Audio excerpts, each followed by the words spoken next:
ये स्पाइरल आप पोटैटो देख सकते हो, इसे मैंने घर में बनाया है और बिना किसी मशीन के। बहुत ही आसान होता है, इसमें आपको मैं छोटी-छोटी टिप्स बताऊँगी, इसे आप बिना मशीन के ये पोटैटो ट्विस्टर घर में कैसे बना सकते हैं। इसके लिए मैंने यहाँ पे नया आलू लिया है और आलू बहुत बड़े मत लीजिएगा और बहुत छोटे भी मत लीजिएगा और उसे अच्छे से वॉश कर लेना है, बस इसे छिलका इसका नहीं निकालना है। अब इसके लिए हम एक स्लरी बनाएंगे। तो सबसे पहले मैंने यहाँ पे मैदा लिया है 1/4 कप, टेबल के हिसाब से देखेंगे तो 4 बड़े चम्मच के करीब लिया है। इसी के साथ यहाँ पे हम ले लेंगे कॉर्नफ्लावर 1/3 कप के करीब और टेबल के हिसाब से देखेंगे तो 6 बड़े चम्मच है। तो यहाँ पे ये सारी चीजें हम यहाँ पे मेजर करके मैं आपको बता रही हूँ, टेबल के हिसाब से भी और कप के भी हिसाब से। तो ये यहाँ पे ले लिया मैंने मैदा और कॉर्नफ्लावर। कॉर्नफ्लावर ना हो तो आप यहाँ पे अरारोट भी ले सकते हैं। तो ये सारी चीजें हमने ले ली है। इसके बाद यहाँ पे इसको क्रिस्पी बनाने के लिए 2 बड़े चम्मच चावल का आटा लेंगे। इसी के साथ इसमें हम लेंगे 1 छोटा चम्मच नमक।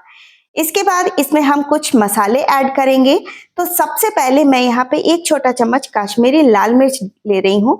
तो यहाँ पे बाजार वाली जो पोटैटो ट्विस्टर होती है ना, उसमें भर भर के कलर डाला जाता है, लेकिन जब हम घर में बना रहे हैं, अपने बच्चों के लिए बना रहे हैं, तो कलर क्यों डालना, हेल्दी तरीके से बनाते हैं।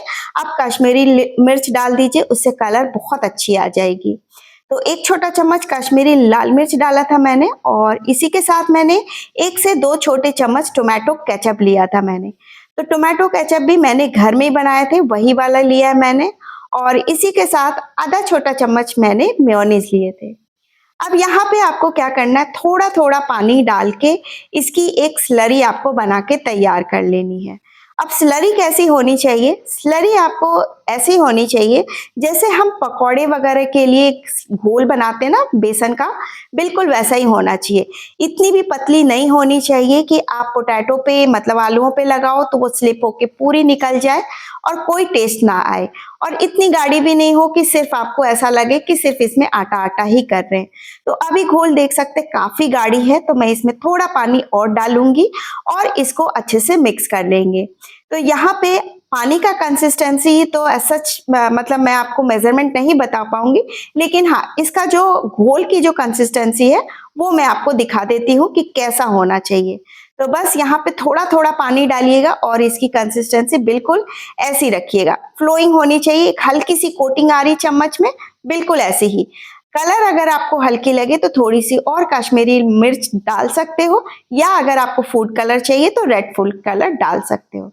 अब इस पोटैटो ट्विस्टर को बनाने के लिए इस तरह का स्क्रूएल मार्केट में आपको मिल जाएगा, जो कि लंबी लंबी ये लकड़ी के आते हैं।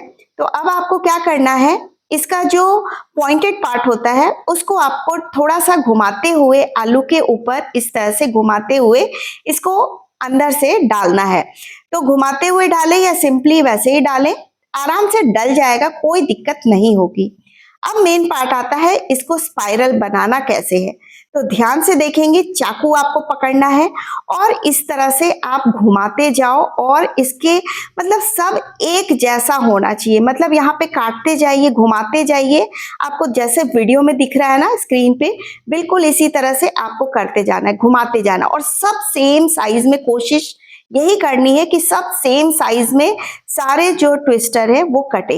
अगर थोड़ी मोटी, अगर कोई पतली, अगर ऐसे काटेंगे तो फिर उनको हमको क्रिस्प करने में दिक्कत जाएगी, क्योंकि जो पतली हो जाएगी वो जल्दी क्रिस्प हो जाएगी, जो मोटी रह जाएगी उसको क्रिस्प होने में ज्यादा टाइम लगेगा।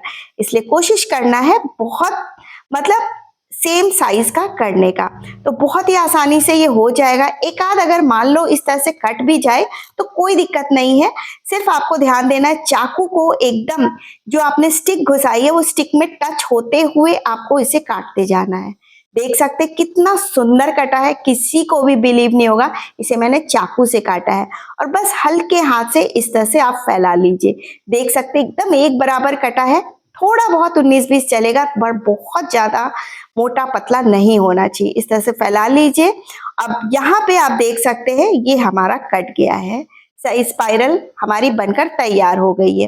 अब यहाँ पे आपको क्या करना है, हमारी ये जो स्लरी हमने बना के रखी है वो आपको इसके ऊपर डालना है। तो रेसिपी अगर अच्छी लग रही हो तो लाइक ज़रूर कर दीजिएगा, और चैनल पे पहली बार आए हैं तो चैनल को सब्सक्राइब ज़रूर कर लीजिएगा। फेसबुक पे देख रहे हैं तो पेज को फॉलो ज़रूर कीजिएगा। और इस तरह से थोड़ी बहुत भी अगर एक आध आपस में चिपके हुए हो तो हल्का सा उसको स्पून से आप अलग कर लीजिएगा, क्योंकि अगर चिपकी हुई रहेगी तो क्रिस्पी नहीं होगी। और पूरे अच्छे से पोटैटो ट्विस्टर में आपको ये स्लरी लगा देना है। तो आप देख सकते हैं कितने अच्छे से लग गया है, जो एक्स्ट्रा होगा वो अपने आप ही निकल जाएगा झाड़ के। तो बस यहाँ पे मैंने यहाँ पे इसे रख दिया है। तो चलिए एक और मैं आपको यहाँ पे काट के दिखा दूंगी। जब तक इसे जो तैयार हो गया उसको मैं फ्राई होने के लिए रख दूंगी। तेल आपका बहुत ज्यादा गर्म नहीं होना चाहिए, हल्का मीडियम होना चाहिए। तो ये देखिए एक और मैं आपको दिखा रही हूँ। आपको स्टिक को इसके अंदर डाल देना है। टॉप साइड में आपको यहाँ पे लेना है चाकू, और यहाँ पे इसको आप अलटते पलटते इसको सेकना है। फ्लेम एकदम आपको लो टू मीडियम रखना है, ना ही मीडियम प्रॉपर और ना ही हाई, मतलब लो मीडियम के बीच में ही रखना है। अब ये देखिए जो हमने यहाँ पे स्टिक घुसा के रखा था, चाकू आपको एकदम स्टिक में टच होना चाहिए। स्टिक में टच करते करते आपको आलूओं में घुमाते जाना है। मतलब आपको फीलिंग आनी चाहिए कि आपकी जो चाकू का पॉइंटेड पार्ट जो काट रहा है वो लकड़ी को टच कर रहा है, और घुमाते हुए इसे काटते जाना है। तो आई थिंक अब आपको समझ में आ गया होगा। अब बाजार से लाने की जगह आप घर में ही इस तरह से आप बच्चों को जब भी खाने का उनका मन होना ये पोटैटो ट्विस्टर बना सकते हो। एक आध टूट गई थी तो कोई दिक्कत नहीं है, घर में ही खाना है ना। अब यहाँ पे इस पे भी हम उसी तरह से स्लरी लगा देंगे, और ये वाला भी इसे भी हम फ्राई होने के लिए रख देंगे। और फ्राई करते समय ही आपको थोड़ा ध्यान देना है। फ्लेम एकदम हल्का, मतलब जो तेल है स्टार्टिंग एकदम हल्का गरम होना चाहिए, और लो टू मीडियम फ्लेम पे इसे अलटते पलटते क्रिस्प होते हुए इसे फ्राई कर लेना है। तो पहला वाला हमारा यहाँ पे फ्राई हो गया है। इसके ऊपर आप अपनी मनपसंद चीजें इसके ऊपर स्प्रिंकल कर सकते हैं। मैंने पेरी पेरी मसाला स्प्रिंकल किया था, आप चाहो तो थोड़ा और डेकोरेटिव कर सकते हो जिससे बाजार वाले देते हैं। ऊपर से आप मेयोनीज लगा सकते हो, तंदूरी मेयोनीज लगा सकते हो। मैंने सिर्फ इसमें पेरी पेरी मसाला स्प्रिंकल किया था, और इतनी अमेजिंग, इतनी क्रिस्पी बनी थी कि मैंने खिलाया तो घर वालों को यकीन नहीं हुआ कि ये मैंने घर में बनाया है। उनको तो यही लगा कि मैं बाजार से इतना, मतलब बाजार से लेके आ गई क्या। तो बस इस तरह से आप भी बनाइए बिना मशीन का ये स्पाइरल ट्विस्टर। पसंद आया तो लाइक करें। Till then bye bye.